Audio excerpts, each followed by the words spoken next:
30 000 spectateurs, certaines places vendues à plus de 7 000 €, la superstar John Cena sur le ring et un reporter en folie.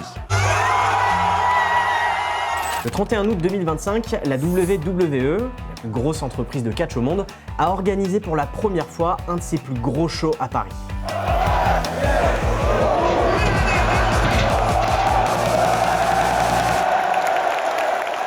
Omniprésente aux États-Unis, la WWE s'exporte de plus en plus à l'international, notamment du côté de l'Europe où elle enchaîne les tournées entre l'Espagne, l'Italie, l'Allemagne ou bien la France. Vous chantez bien! Et si la WWE investit autant à l'étranger, c'est que depuis quelques années, elle fait partie d'une holding surpuissante. It's definitely the biggest combat sports organization. 12 septembre 2023. Pour eux là, à la bourse de New York, c'était un jour de fête. Mais pour moi, c'était juste un mardi. Sur cette photo, on distingue 3 monstres du divertissement sportif. À gauche, la WWE, représentée par son fondateur, accusé d'agression sexuelle, Vince McMahon. À droite, l'UFC, l'organisation de MMA la plus puissante du globe, avec son fondateur hyper conservateur et proche de Donald Trump, Dana White. Et au centre, Mark Shapiro et Ariel Emanuel, les boss d'Endeavor, un géant de l'événementiel mondial. Et si ce petit monde est réuni, c'est pas pour se mettre sur la tronche, mais pour acter leur fusion. Désormais, la WWE et l'UFC sont sous le contrôle total d'Endeavor via une nouvelle holding, TKO Group ou Technical Knockout pour les amateurs de boxe. UFC and WWE have become, in the last 2 years or so, even more profitable. Brandon Thurston est un ancien catcheur indépendant et créateur d'un site d'information sur l'économie du catch. They have since added some other former Endeavor assets to it, including professional bull riders and a few other assets. So it now encompasses more than WWE and UFC, but that's probably the majority of the market capital. Aujourd'hui, TKO est valorisé à plus de 36 milliards de dollars en bourse. Et ça, elle le doit beaucoup à un acteur en particulier, les plateformes de streaming. Historiquement, aux États-Unis, la WWE et l'UFC étaient diffusées sur des chaînes du câble, donc payantes. Et il fallait payer un petit supplément pour accéder aux plus gros événements, c'est ce qu'on appelle là-bas le pay-per-view. Mais depuis la naissance de TKO en 2023, les choses ont bien changé. You've got WWE's president Nick Khan, who has a great deal of experience making major media deals, and you have Mark Shapiro and Ari Emanuel from the Endeavor side, who are very experienced in making major media deals. Right. And those 3 executives come together to continue to try to make really valuable media deals for WWE and UFC. Ces fameux deals dont il parle ont commencé en 2024 avec la WWE. Welcome to Monday Night Raw.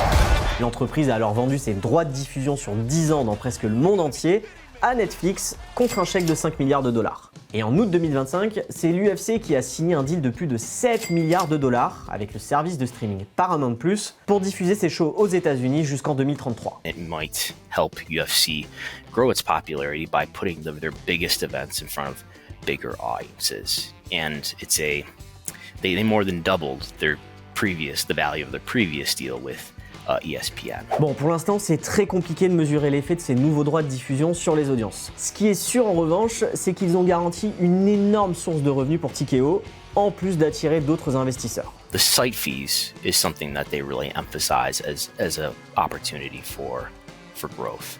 This year's WrestleMania got a $5 million site fee from the local governments in Las Vegas.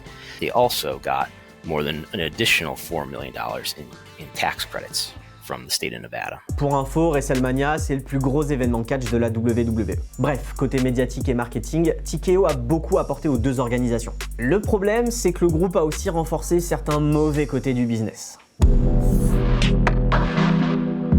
Faire des économies. La WWE et l'UFC ont toujours partagé ce mode de fonctionnement un petit peu radin.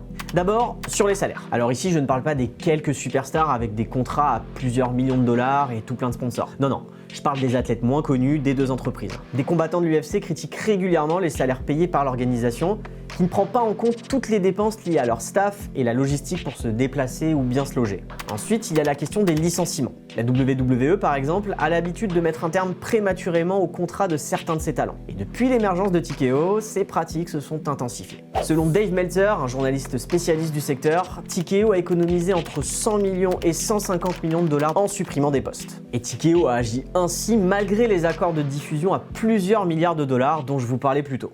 Is that going to result in a doubling of fighter pay? Probably not. As long as UFC continues, and this is the same for WWE, continues to take care of the top fighters the best, it will be too risky for the fighters to organize a fighters association or a union, unfortunately. Le nouveau géant du sport est aussi critiqué par le public et des médias spécialisés pour les prix des billets de ses shows, notamment ceux organisés en Europe. Pour assister à ceux de Paris en étant le plus proche du ring, les fans ont dû débourser parfois plus de 5 000 €. On n'a plus de sous! Et aux États-Unis, les montants à débourser atteignent souvent des valeurs à 5 chiffres. If people were not buying the tickets, if attendances were weak, I think they would lower the prices, but the demand is there to continue to allow them to charge what they charge. La loi de l'offre et de la demande, tout simplement. En attendant que cela change, ou pas d'ailleurs, TKO poursuit sa stratégie d'être présent dans tous les sports de combat. Le groupe va lancer en septembre 2025 sa propre ligue de boxe en partenariat avec l'Arabie Saoudite. Et ça sent bon les pétrodollars. Clairement, il y aurait encore beaucoup de choses à dire. Sur les salaires des combattants de MMA, le business de la WWE, l'omniprésence de Dwayne Johnson, la proximité politique des dirigeants de TKO avec l'administration Trump. Donc si ça vous intéresse, dites-le nous dans les commentaires et on essaiera de parler de tout ça dans d'autres vidéos.